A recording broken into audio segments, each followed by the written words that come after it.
é chamada a Rainha das Rosas. Rainha das Rosas. E aqui nas Rainhas das Rosas, vendo aqui com o povo da África e os seus deuses, vocês vão encontrar no Candomblé, na Umbanda, formulando Rainha das Rosas uma linhagem para Maria Padilha. E quando vocês vão observarem, tem lá uma classificação de Exu Maria Padilha. E quando fala-se isso, toma-se aqui uma proporção gigantesca de distanciamento, né? Por estado de ignorância. Se buscarmos o nome Exu em hebraico, Jesus em hebraico é Yeshua. E logo, como não faz parte aqui dos nomes dos deuses gregos romanos, os romanos nunca tiveram deuses. Quando invadiram a Grécia, pegaram os deuses gregos e mudaram de nome. Assim também está na cultura egípcia, os deuses egípcios. E se os senhores pegarem aqui nessa mesma linhagem de Maria Padilha, já falamos diversas vezes aqui, pegue Maria Padilha, que são entidades trazidas da África por um povo vencido, um povo escravizado. E no sistema educacional, cultural, religioso, vai ser também colocado em segunda linha. Mas pegue a mesma entidade de Maria Padilha, que cuida da parte do erguimento das mulheres caídas, das mulheres que foram subjugadas pela sexualidade, pela beleza, foram aprisionadas, enfim. Vocês vão observar que nos deuses antigos, vocês vão encontrar a deusa da beleza. Como chama a deusa da beleza?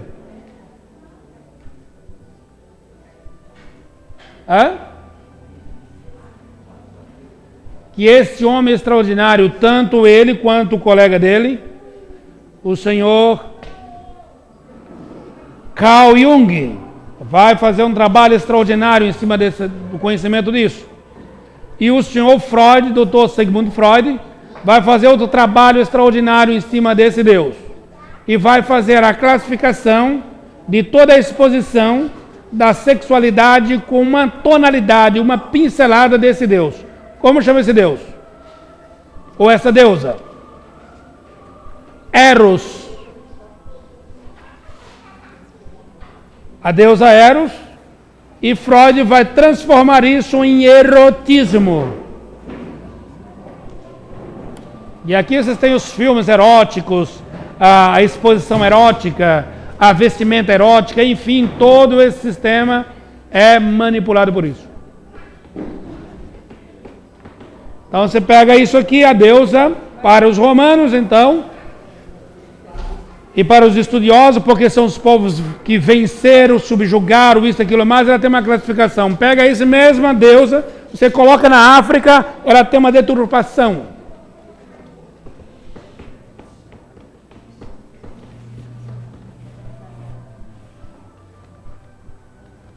Barulho, senhor Fernando. Então, meninada, percebe como, obrigado, percebe como que quem faz funcionar as grandes forças infernais chama-se um único combustível, chamado ignorância.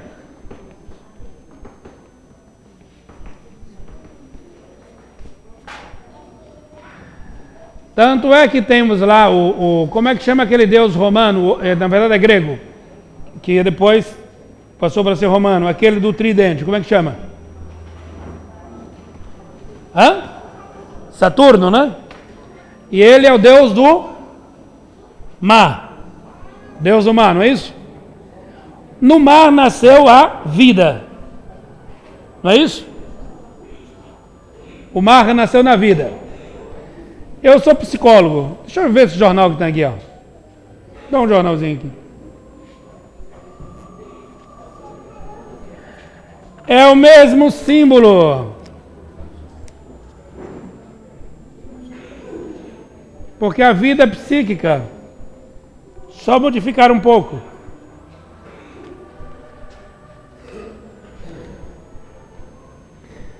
Então vocês acreditam que tem muitas coisas e na verdade são poucas. Pouquíssimas coisas. A vida é muito simples. Muito simples. O problema é que nós estamos perdidos em grandes nevoeiros de informações desencontradas.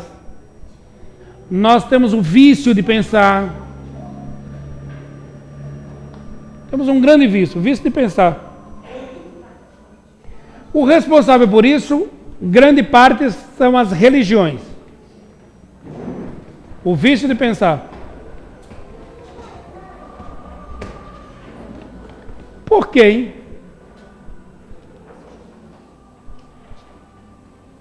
Por que as religiões têm a responsabilidade de introduzir o vício de pensar?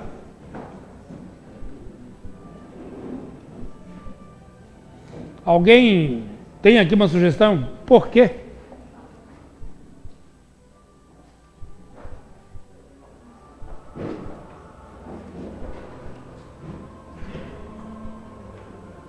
Ninguém tem aqui uma sugestão? Por que o vício de pensar?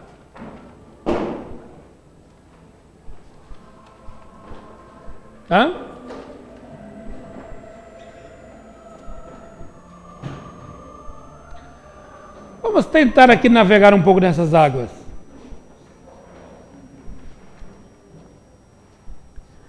Toda religião é composta de pensamentos, ensinamentos. Esses pensamentos, esses ensinamentos podem serem de um grupo encarnado ou um grupo desencarnado. E se junta esses pensamentos em um bloco. E classificamos esse bloco de pensamentos como pensamento da divindade. E toda parte divina é Deus. E toda parte divina é absoluta, está formatado. Não entra e não sai nada. É ali que você tem que seguir. E as ideias se perpetuam.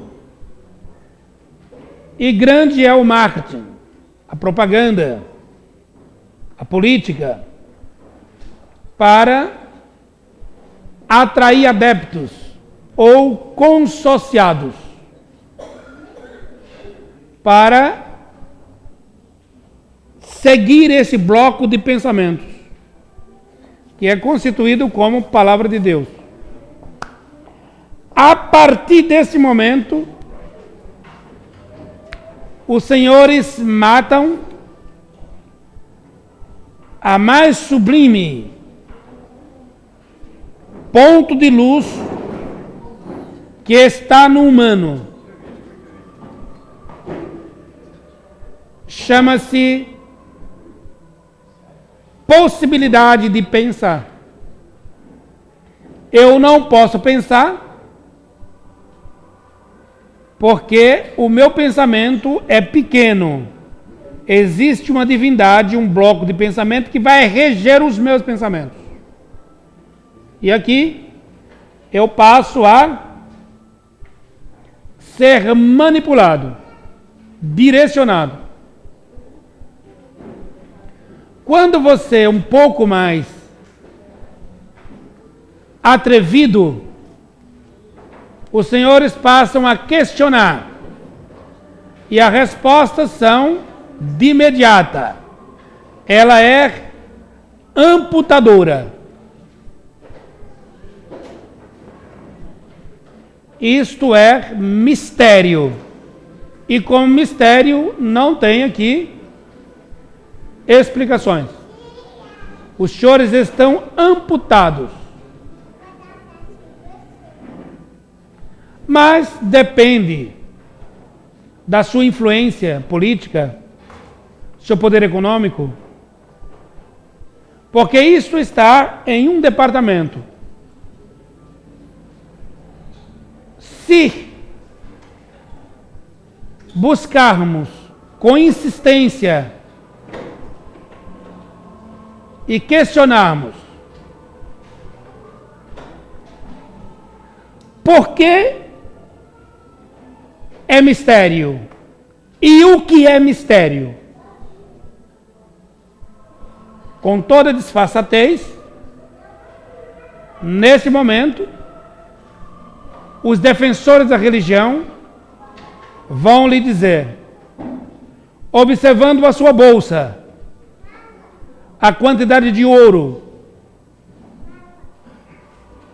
e naturalmente eles vão dizer aos senhores, aqui é mistério, mas se o senhor sair por esta porta, na sala vizinha, dependendo da sua bolsa, da quantidade de ouro, lá eu posso responder aos seus mistérios,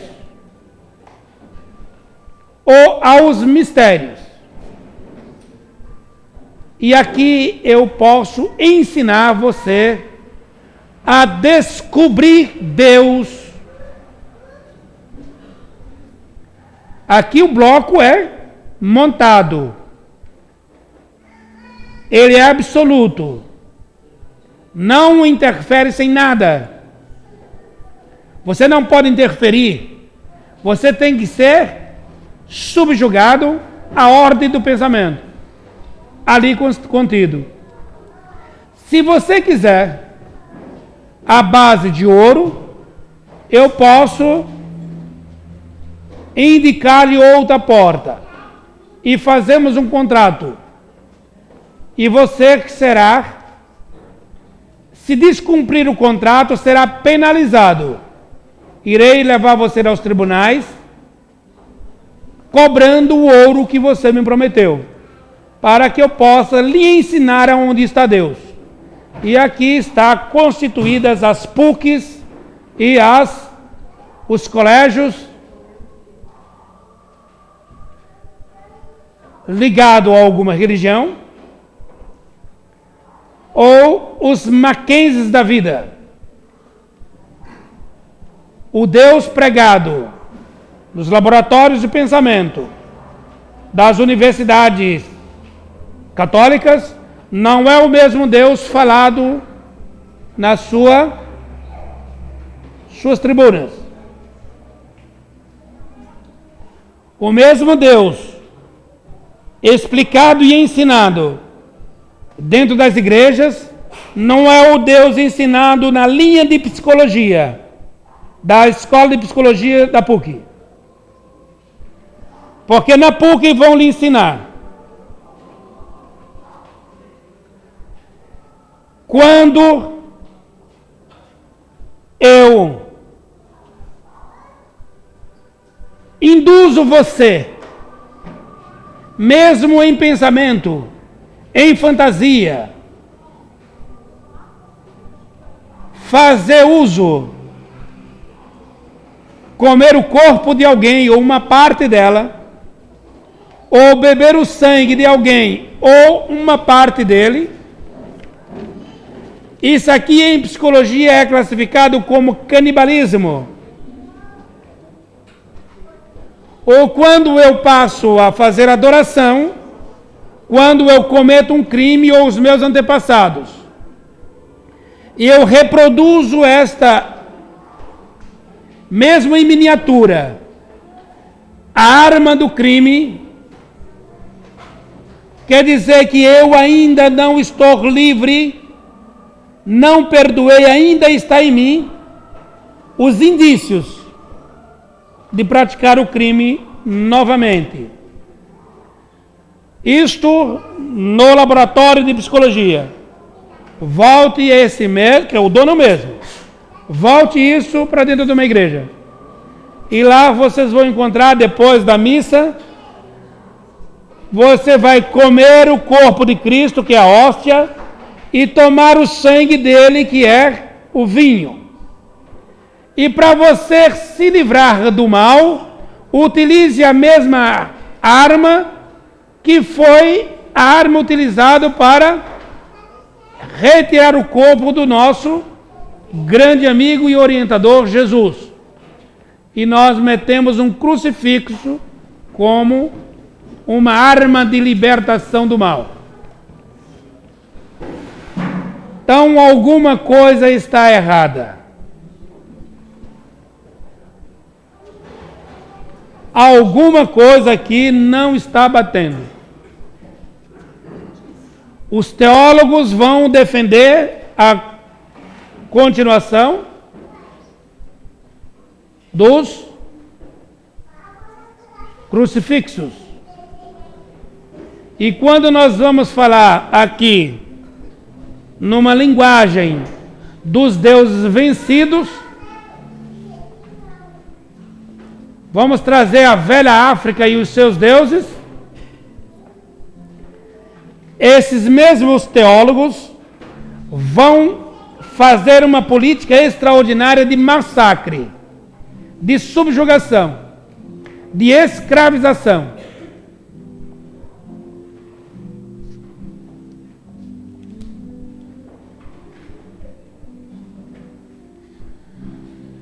Não sei, ultimamente tenho tido uma língua um pouco ferina.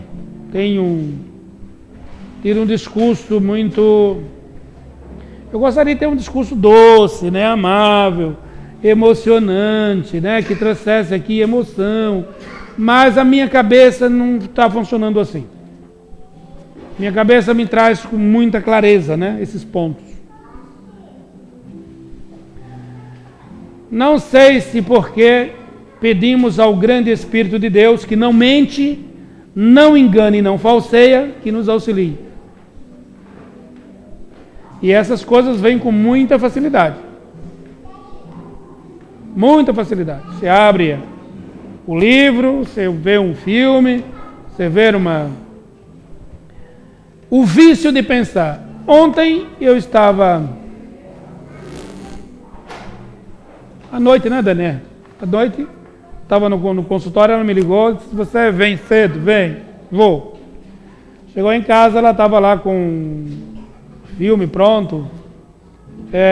O filme chama Espera de um Milagre. Espera do Milagre. E é interessante, né, porque no primeiro momento, você vê uma família de brancos, americanos, e eles têm 2 filhas, e de repente, as filhas, alguém procura as filhas e não acha as 2 crianças. Então, mas eles veem ali uma mancha de sangue.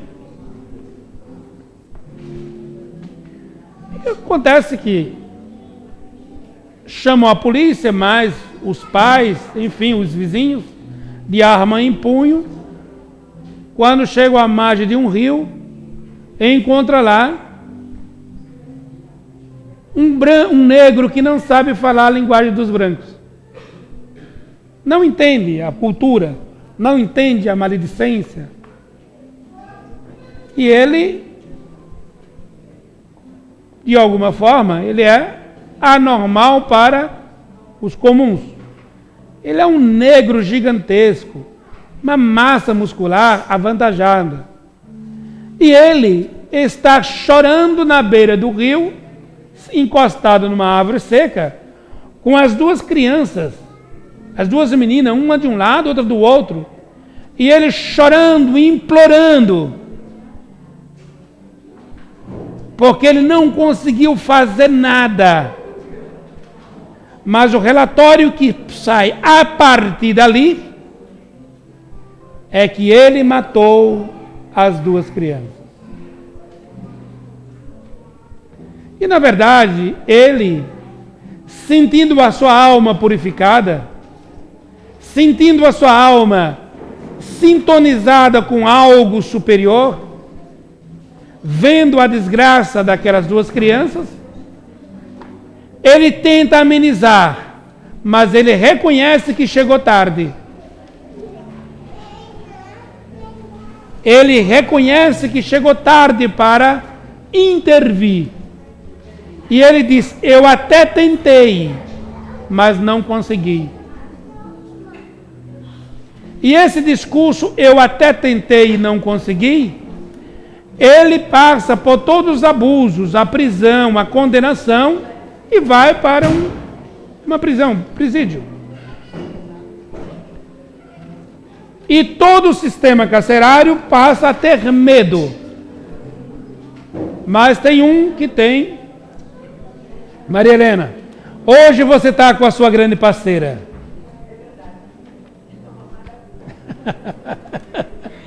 É bom ver vocês duas juntas. Obrigado, Maria Helena. Então, e passa a ter ali um cidadão que tem um problema na bexiga, tenta fazer xixi e não consegue. E o jeito, o modo, né, abrutalhado do negro, até os ratos passam a ser amigos. O rato passa a ser uma parte da sociedade do presídio. E existe lá uma luta de um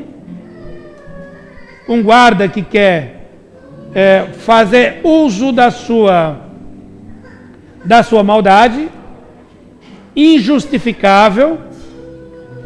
Mas na verdade, se vocês prorrogarem um pouco o filme lá na frente, vocês vão ver que ali existe um problema de família, que representa a sua agressividade ali. Mas enfim, o guarda que tanto sofria não podia ter relações sexuais. Não se preocupe, não é nada de espírito, é apenas descuidado. Então, houve o guarda que precisava, não tinha mais relações sexuais, a família estava mais naquela situação, e ele sofria muito. E na verdade, o grandão que tinha sido preso, que ninguém viu ele pegando, ninguém fez teste, não analisou, levou-se apenas pelo vício de pensar, fizeram um relatório, o homem ali não vale mais nada, o que vale é o relatório. Relatório que vale. E a bondade desse ser é expressa. Ela é expressa.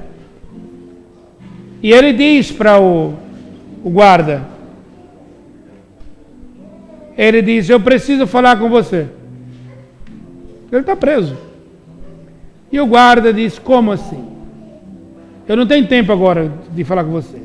E reluta, até um determinado momento, ele está transpirando de tanto sofrimento. Quero falar com você. O médium, na verdade, vamos classificar como médium, prisioneiro, e o guarda solto. E um detalhe, ele tem medo do escuro. Pede que tenha... O que acontece ali? É o mesmo que acontece aqui ou em qualquer parte. Ele tem boa vontade de auxiliar. E ele pede para o guarda se aproximar. E quando o guarda se aproxima, ele potencializa suas forças, ou o ectoplasma, ele pasma por sua vontade e desmaterializa a infecção, as células que impedia o funcionamento da bexiga e da parte da uretra normal.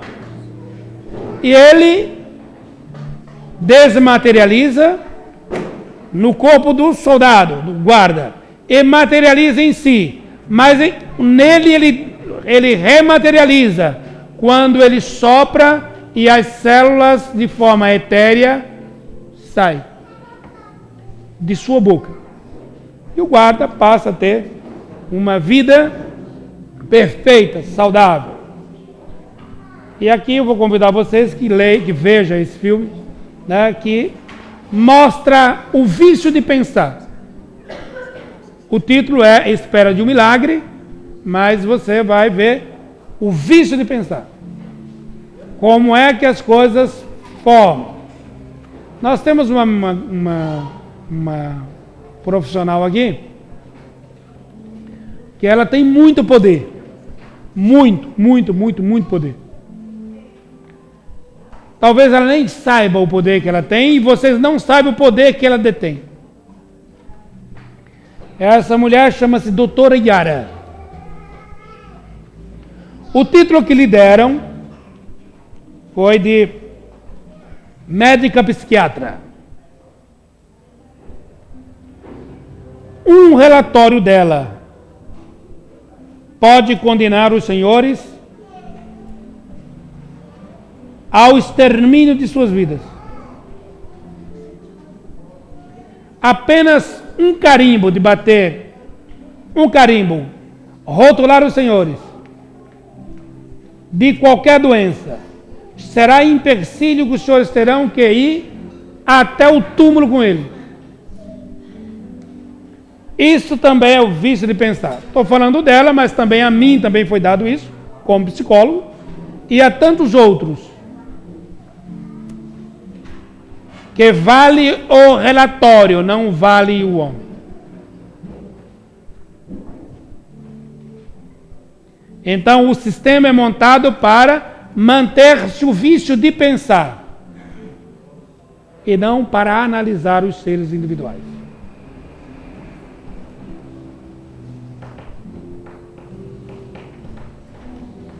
Pois não. Pode. Não sei se eu vou perguntar. Baixa um pouquinho esse som. Pode um pouco do contexto da conversa, mas é assim, eu já tive a oportunidade de frequentar diversas religiões. Espírita não, evangélica, catolicismo, centro oeiro, o que mais? Umbanda, candomblé, enfim, já tive a oportunidade de conhecer. Não conhecer a fundo, mas já fui. Então, você foi visitante. E uma coisa que eu sempre tive comigo e sempre me questiono com relação a isso é que chega um determinado momento eu começo a perceber, eu nunca consegui afirmar em nenhuma delas, como assim, frequentador, porque eu começo a observar como eles manipulam as pessoas, entendeu? Como as pessoas são manipuladas e como elas se entregam facilmente a tudo que eles falam. Eu sei, às vezes, conhecer a fundo se aquilo é verdade ou não. Não estou aqui, não quero com isso dizer que eu desrespeito qualquer uma delas, muito pelo contrário. Eu respeito todas elas. Só que eu começo a perceber isso, né, nas pessoas. Elas se entregam, não sei se pela fragilidade, problemas que elas estão enfrentando, ou por própria ignorância mesmo. As pessoas se entregam de uma forma tal que aquilo para elas é tudo e elas não conseguem enxergar mais nada nem aqui. Né? Pelo vício de pensar. Eu não consigo, eu começo a perceber isso, eu não consigo, eu percebo isso, né? Essa manipulação que tentam fazer, né? E eu não consigo entender aquilo. Eu acabo sendo interessante para mim, porque eu tenho, por menos que eu conheça, né, da parte espiritual, né, eu creio nisso, né? Acima de Deus, em Jesus, eu acho que não tem nada, né? Então, assim, eu fico tentando, às vezes, buscar um caminho para me seguir a doutrina, assim, para me seguir espiritualmente, né? Mas até hoje, eu estou com 53 anos, eu não consegui, porque por onde eu passei, né, então eu começo a perceber essas coisas. Então, às vezes as pessoas querem falar para você o que você deve fazer, não o que você quer fazer. Né? Então, como assim? Malabar cerebral, tudo simplesmente. Eu acho que o seu caminho está correto.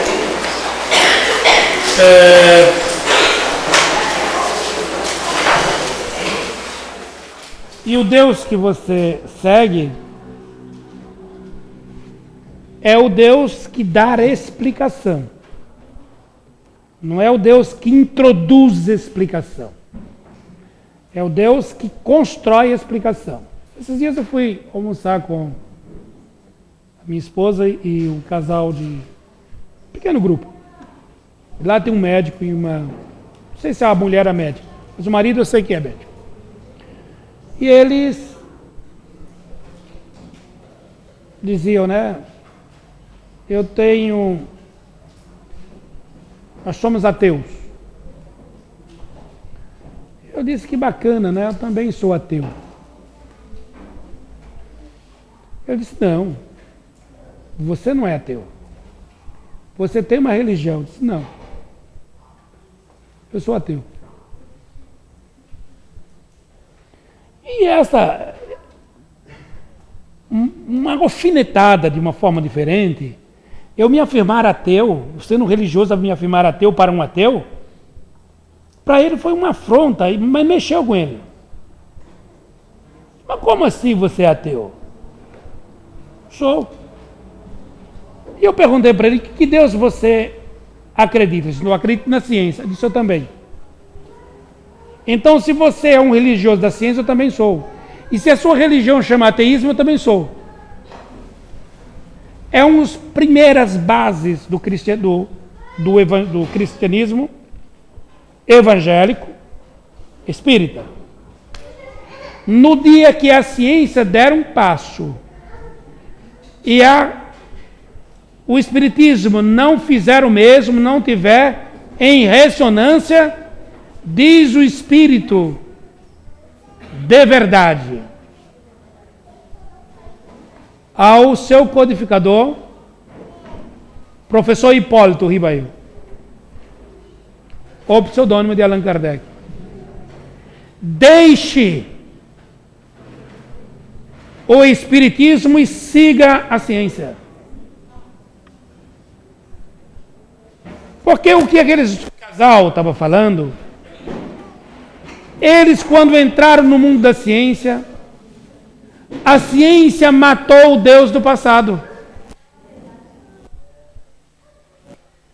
E a ciência criou o Deus do presente. E está em estágio embrionário, criando o Deus do futuro. Por isso que todas as religiões que dizem isto é mistério, saia fora porque estão querendo te enganar. Isto aqui é ensinamento daquele cidadão. Conhecei a verdade e a verdade lhe libertará. Então o Deus que hoje vivemos, que a ciência nos proporcionará, é muito maior, muito mais belo do que o Deus da época de Jesus. Da época quando nós, por carência de explicações racionais, criamos os deuses egípcios, os deuses indianos, os deuses gregos, os deuses africanos, os deuses dos índios americanos.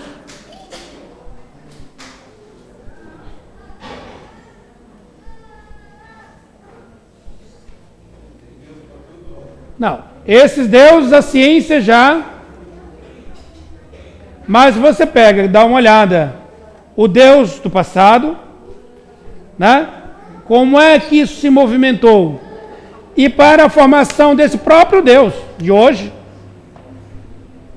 existiu e existe ainda blocos de trevas que quer matar a única luz que você tem, chamada razão. Então a fé tem que ser raciocinada. O grande diploma que você possa dar para o seu filho, ou você pode ter, ou dar para a sua esposa, ou para os seres que estão ao seu lado, não é um diploma de uma universidade. Não é um diploma de participação de uma religião. Não é isto. Se ensine, aprenda a aprender a pensar, ensine a pensar e ensine a aprender a pensar. Se você o fizer isto, você não é especialista em nada, mas apenas em si mesmo. E aqui você será um homem extremamente forte e capaz. Sobreviverá em qualquer situação. Com emprego, com desemprego, com escassez, com problemas, com saúde, com doença. Em qualquer circunstância você é especialista.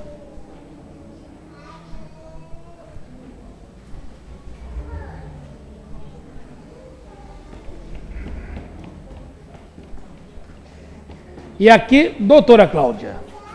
Olha, essa senhora, jovem senhora, doutora Cláudia, tem um poder extraordinário, né? Ela tem consciência do poder que ela tem? Não. Vocês têm condições, têm consciência? Não tem. Mas ela tem um título de médica, né? Ela é doutora. Então, para que as grandes fórmulas, né, da farmácia, ela é a autoridade máxima em prescrição. E muitas vezes os espíritos das trevas, ou os malfeitores, utilizam a mão dessa meninada que não ora, que não pede, para sorrateiramente levar os senhores a sofrimento. Meus parabéns. Não é o caso. Não é o caso aqui, né? Por favor. Ela fez o juramento de defender a vida. Como aquela moça ali. Aquela moça fez o juramento de defender o ensino. Mas ensino o quê?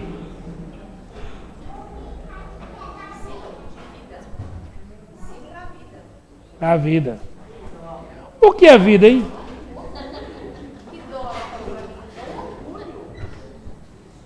O que é a vida?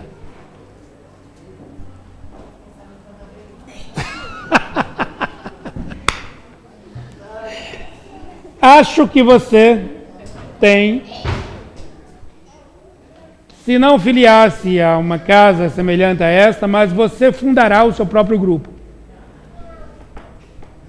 Sua vinda aqui não é por acaso. Mas um grupo assim, né?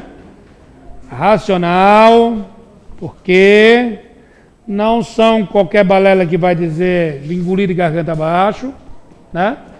Eu tenho feito um estudo sobre os deuses africanos. Então eu estou familiarizado com esses termos, pombagira, da seta encruza, do cemitério, Exu caveira, né? Exu veludo, Exu não sei das quantas lá, né? Tranca-rua, enfim. Capa preta. Chumaré, capa preta, capa branca, enfim, eu estou familiarizado. Né? E o que é interessante, que na minha sala eu visualizo, leio, depois eu vou para a parte cultural. Né? Como é que é essa cultura? Né? Aí vejo as referências, né, que se fazem a essas entidades. Como eles são deuses de povos vencidos, não de deuses de povos vencedores, porque se eles fossem deuses de povos vencedores, eles teriam como compositor de suas músicas em oferendas Johann Sebastian Bach. Tá? Mas eles não têm. Então eles vão ter lá a própria cultura, a cultura discriminativa, né? Vai falar de uma linguagem muito pobre, poeticamente muito pobre, e as referências muito ruins. É de seres vencidos. Né? E ali existe um problema, porque ao mesmo tempo que eles têm um grande poder, eles são oferecidos e são classificados pelos médios e pelos demais de uma forma muito desvalorizada. E eu, mente de psicólogo, começo a pensar, como é que pode essas coisas aqui, né? Então aqui está o vício aqui é mais uma parte da subjugação do vencedor para o vencido. E você vê a linguagem das músicas, das letras, elas são muito deprimentes.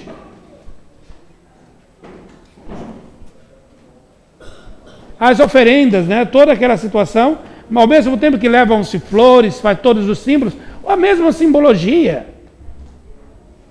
Você pega os pontos da Umbanda, ou do Candomblé, de alguma coisa mais, são os mesmos símbolos dos deuses gregos. É o tridente. Né? Eu estava vendo agora, antes de vir para cá, a Dana ligou a... Como é que chama, Dani? Esse desenho que você estava vendo? Agora de manhã. Homem-Aranha. Mas tinha lá um negócio do Homem-Aranha. E eu li sobre o Xangô, né? O seu machado de pedra, de dois cortes, assim, assado, né? E o Homem-Aranha... Hã? Então o que acontece ali? O mesmo machado...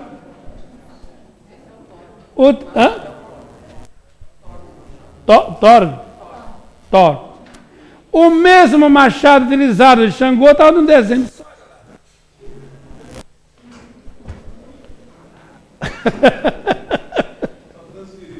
Só transferiram. E é simples. O grande problema é que nós estamos travados, meter uma trava na forma de pensar, o vício de pensar. E aqui você tem que ter liberdade, beleza, né? Tem umas oferendas, né? Eu vi umas oferendas a Exu das Rosas Vermelhas, né?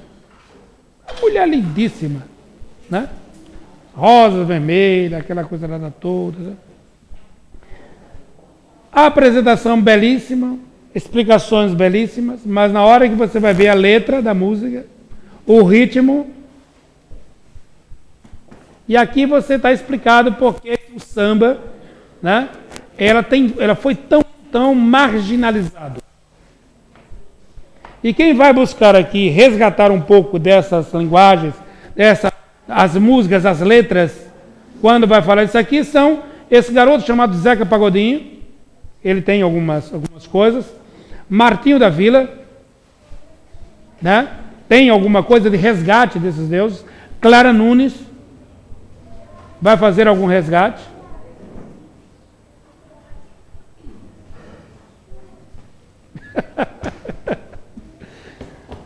E eu poderia vir aqui encher a cabeça de vocês de minhoca, não é? Na verdade, estou dizendo para vocês o que vejo, a minha forma de ver.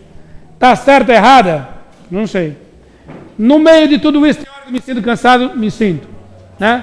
Cansado, parece que desce um peso, parece que tentam me subjugar. Né? Fecho o estudo, abro a minha poltrona, ponho o meu pezão lá, 2 cadeiras, Jesus amado. Onde quer que esteja a tua luz, quero estar presente. Em segundos é desligado, cai a chave geral, assim, tchum. Cai a chave geral. 4, 5 minutos depois eu volto todo, né? Parece que livre daquela situação, mas com a cabeça plenamente aberta.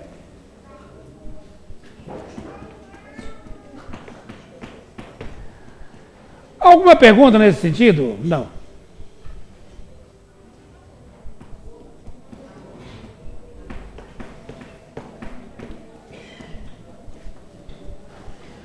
Por que eu tenho que fazer todo esse trabalho de refazer isso? Porque eu fui muito crítico. Eu fui muito incisivo quando aceitei alguns blocos de religião como verdade.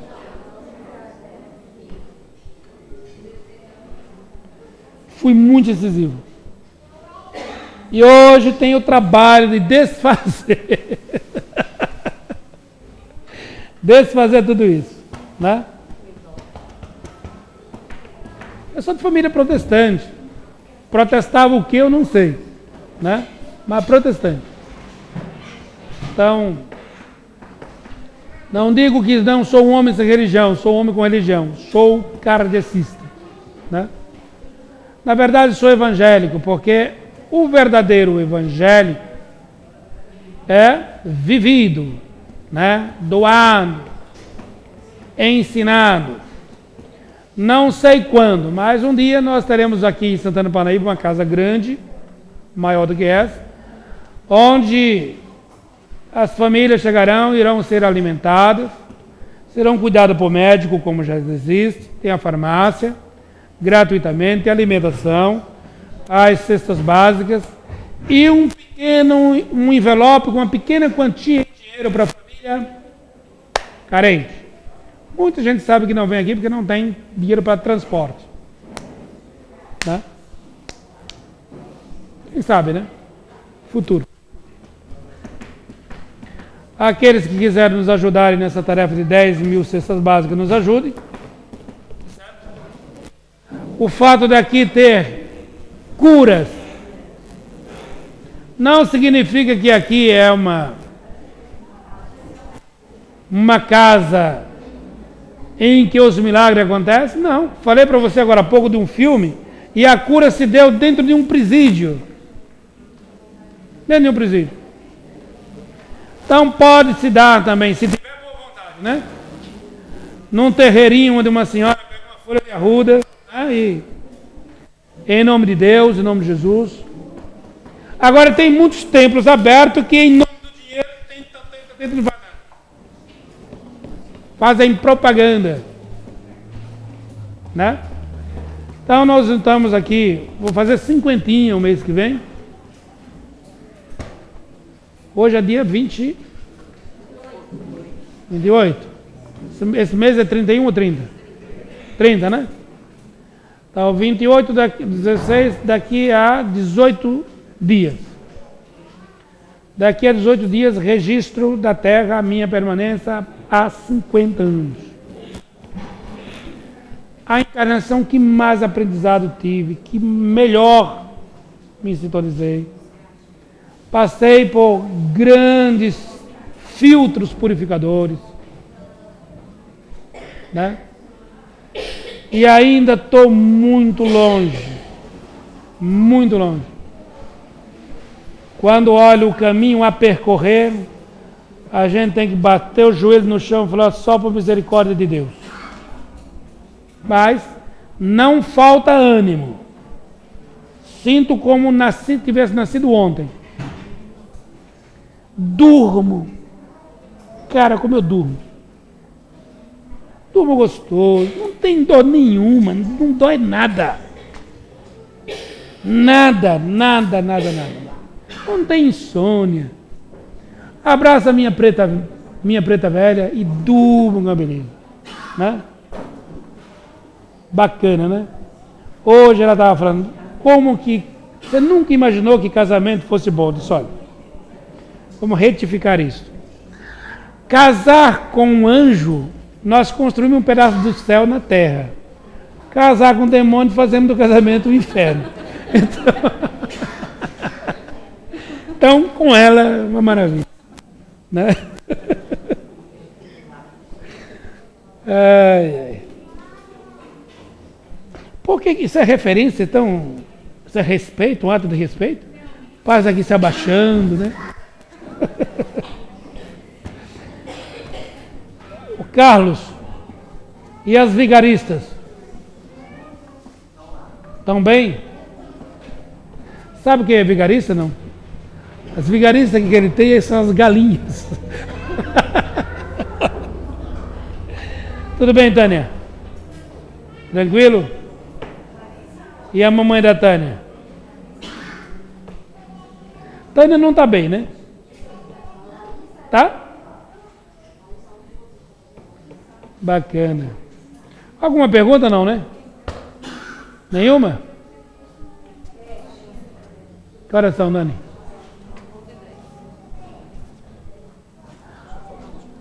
Ok, temos o... Quem conheceu aqui o nosso amigo cunhado do senhor Vigolino, não é?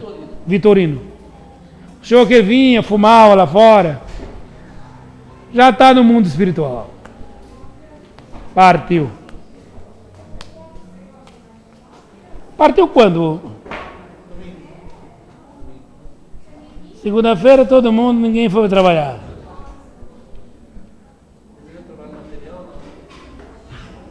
Quando eu desencanar, eu vou desencanar numa segunda-feira. Chuvosa. Né?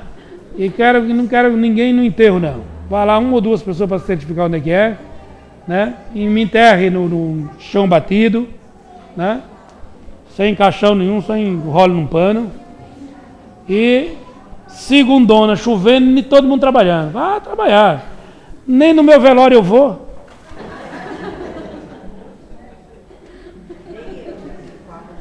Né, Dani?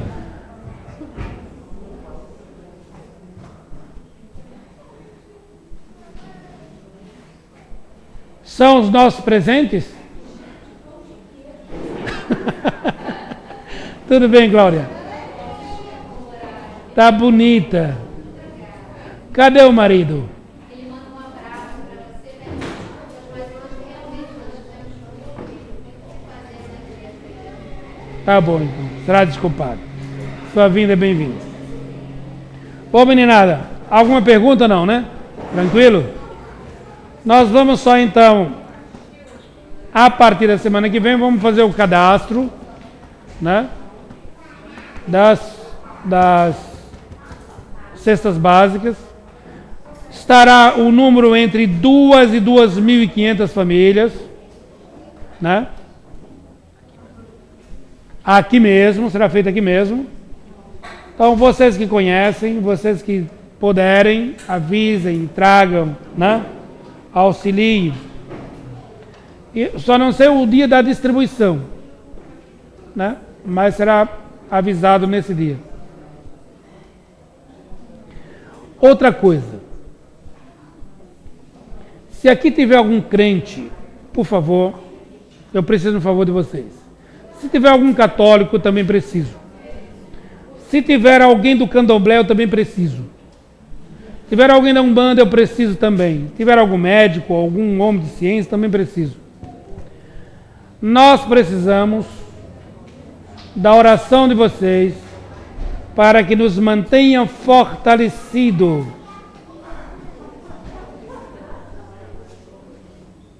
A nossa fé, o nosso organismo e os nossos ideais.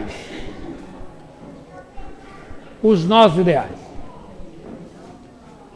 Então, nas suas orações, não esqueçam. Não esqueçam. Se lembrar meu nome, graças a Deus. Se não lembrarem, Jesus, ajude aquele perturbado. Ele sabe quem é. Porque sou perturbado e perturbador. Certo? Obrigado, Papai do Céu, te proteja. Muita luz. Muita energia boa. Saúde. Fortalecimento. Erguimentos. Força para vencer suas batalhas. Não baixe sua cabeça por nada. Acima de tudo está Deus. Por isso nós pedimos ao grande Espírito de Deus que não mente, não engane, não falseia, que nos ajude, nos fortaleça, nos livre das quedas, nos livres das perturbações. Rogamos a Jesus, o meigo amigo de todas as horas, que nos fortaleça, nos ampare e nos guie. Rogamos ao grande Espírito de Deus, que não mente, não engane e não falseia, que amplie nossa visão, nossos olhos, nossa inteligência, sabedoria, e que possamos ser úteis onde estivermos. Rogamos ao grande Espírito de Deus que nos ilumine, nos dê forças e nos ampare. Rogamos a Maria Santíssima, a meiga estrela de Nazaré, a Rainha das Rosas, que ela possa nos envolver neste dia sublime, dedicado ao amparo aos que sofrem, erguimento aos caídos, balsamizar as dores e as feridas, em nome de seu Filho Jesus, nosso Mestre. Que assim seja, graças a Deus.